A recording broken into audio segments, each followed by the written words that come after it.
Hi students. If you'll recall yesterday, we talked about finding the least common multiple using when we worked on the cicada problem and the Ferris wheel problem. So one of the main ways that we found the least common multiple, if we're looking at the pod number 1, the Ferris wheel problem. We had a Ferris wheel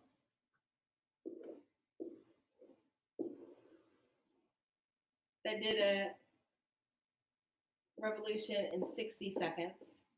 We had another smaller Ferris wheel that did a revolution in 20 seconds.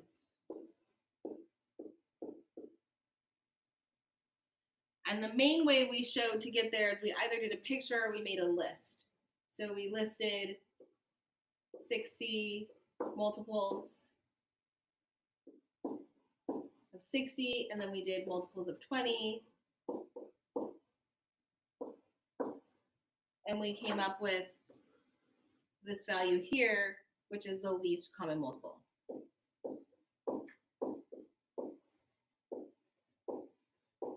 Or it's also can be considered the lowest common denominator. Yes.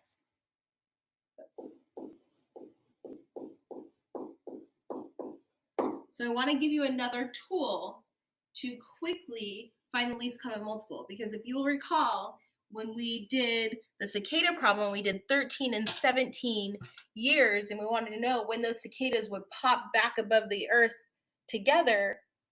We had to get to a multiple of 221, which was like the 17th multiple and the 13th multiple.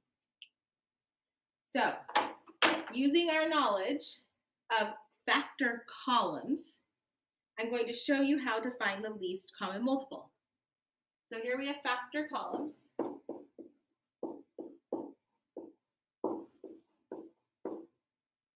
So if you recall, before we just factored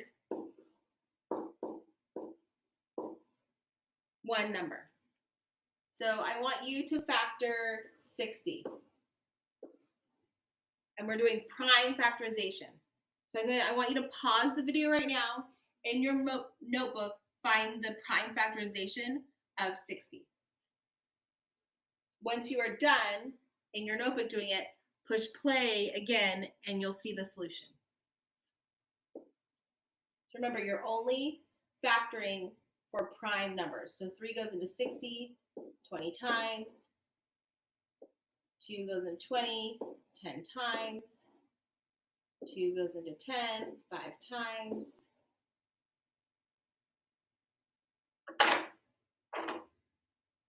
And 5 goes into 5 once. And when we got to 1, we were done.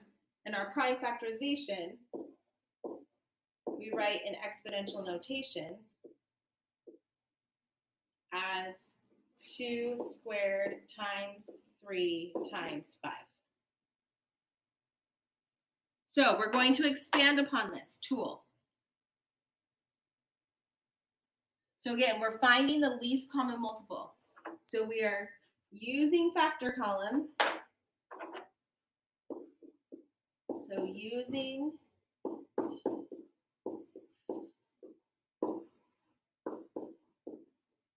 factor columns to find the LCM. So this is how you do it. If we're doing the Ferris wheel problem, we have 60 and 20. So I'm going to take 60 and 20, and I'm going to put them in a double factor column. Now, when we're finding the LCM, we do not have to pull out prime factors because we're not factoring for prime factorization. We're just factoring for any common factors for now. So for factoring for any common factors, I look at 60, I can factor with a 10. 10 goes into 60, 6 times. 10 goes into 20, 2 times. we are going to factor until these numbers no longer share any factors, or they only share a factor of 1. So now 6 and 2 are still even, they share a factor of 2.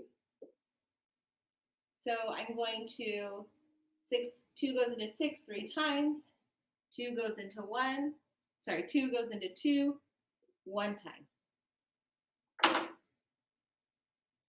So I've completely factored. Right here, I have 2 numbers that do not share any factors.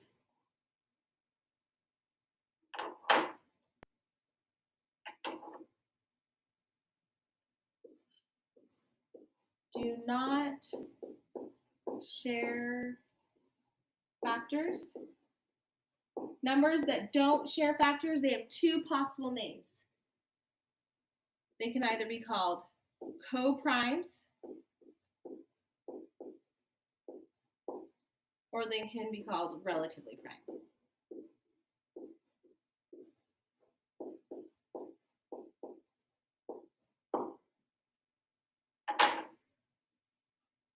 So we stop when we have co-primes. Now, to determine what the LCM is, we multiply all of the common factors and all of the uncommon factors to find the least common multiple. So the LCM of 60 and 20 is 10 times 2 times 3 times 1.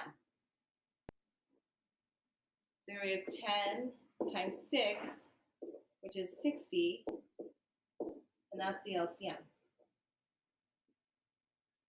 Now that is the same value we got when we listed multiples.